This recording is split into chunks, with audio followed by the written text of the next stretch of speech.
Assalamualaikum warahmatullahi wabarakatuh. Selamat pagi anak-anak. Hari ini kita akan belajar mata pelajaran fikih, masih bab kurban.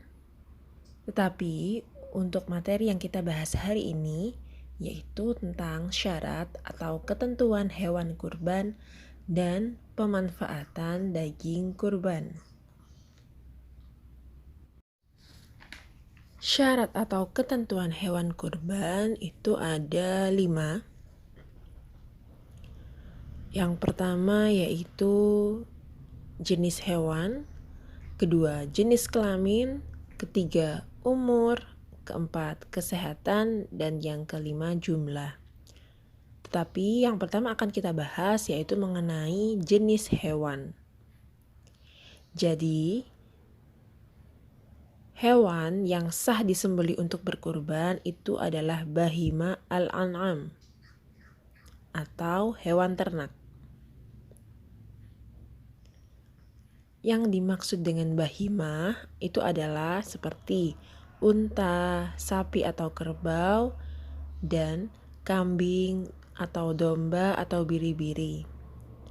Selain itu, seperti kuda, itik, ayam, burung, dan lainnya, itu tidak termasuk binatang yang boleh disembelih untuk berkurban. Sedangkan yang dimaksud al-an'am adalah hewan yang diternakan. Jadi meskipun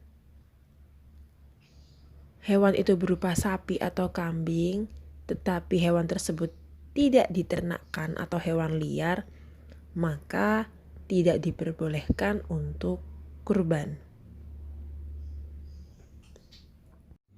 Selanjutnya, yang kedua yaitu jenis kelamin. Dalam hadis Nabi Muhammad SAW, tidak ada larangan berkurban dengan hewan yang berjenis kelamin tertentu. Jadi, dalam berkurban, boleh menyembelih hewan jantan atau betina. Tidak ada perbedaan di antara keduanya. Kemudian yang ketiga yaitu umur. Jadi di sini ada ketentuan umur hewan kurban untuk disembelih. Yaitu yang pertama, domba sekurang-kurangnya berumur 1 tahun atau telah berganti gigi. Yang kedua, kambing biasa sekurang-kurangnya berumur 2 tahun. Yang ketiga, sapi atau kerbau sekurang-kurangnya berumur 2 tahun. Dan unta sekurang-kurangnya berumur 5 tahun. Yang keempat yaitu kesehatan. Berkurban hendaknya dilakukan dengan memilih hewan kurban yang terbaik. Jadi di sini hewan yang hendak disembelih itu harus sehat, tidak berpenyakit yang membahayakan orang yang akan memakan dagingnya. Berdasarkan hadis Nabi Muhammad SAW, tidak dibenarkan berkurban itu dengan hewan-hewan dalam kondisi seperti ini. Yang pertama, buta. Yang kedua, rabun. Ketiga, sakit. Keempat, pincang. Kelima, kurus atau lemah. Keenam, tanduknya rusak. Ketujuh, telinganya terpotong. 8, hidungnya terpotong. Dan 9, ekornya juga terpotong. Ini sudah diriwayatkan dalam hadis riwayat Ahmad.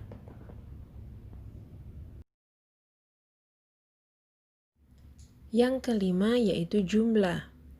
Orang yang mampu itu boleh berkurban lebih dari 1 hewan kurban atau 1 hewan kurban saja. Dibolehkan berpatungan 1 ekor unta atau sapi untuk 7 orang. Adapun kurban yang berupa kambing atau domba atau biri-biri, maka tidak ada patungan. Jadi 1 ekor itu hanya kambing atau domba. Hanya boleh untuk 1 orang. Ini sudah diriwayatkan dalam hadis riwayat Muslim. Dan Dianjurkan dalam satu keluarga ada yang berkurban dalam setiap tahun. Kurban sudah dianggap mencukupi bagi keluarga tersebut.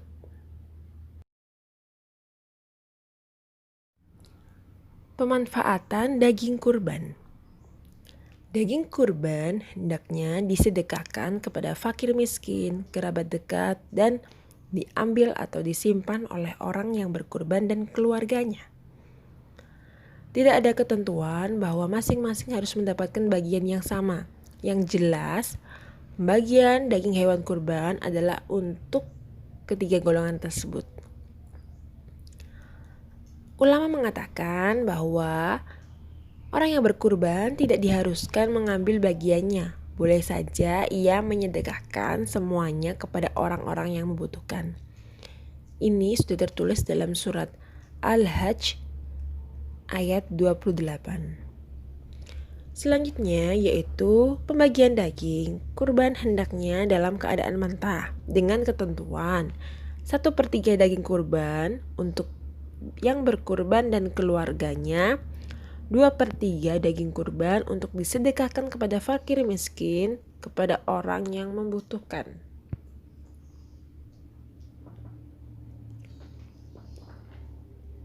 Daging dan kulit hewan kurban itu sebenarnya tidak boleh dijual dan tidak boleh diambil sebagai upah oleh orang yang mengurusnya.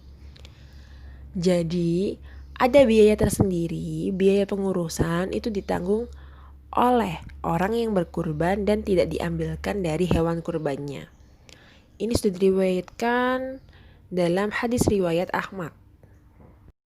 Sekian materi untuk hari ini. Untuk tugas hari ini yaitu mengerjakan LKS Fikih.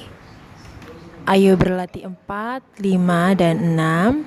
Tugas tidak perlu difoto tetapi akan dikumpulkan pada saat tatap muka. Sekian untuk hari ini. Bunyi akhiri. Wassalamualaikum warahmatullahi wabarakatuh.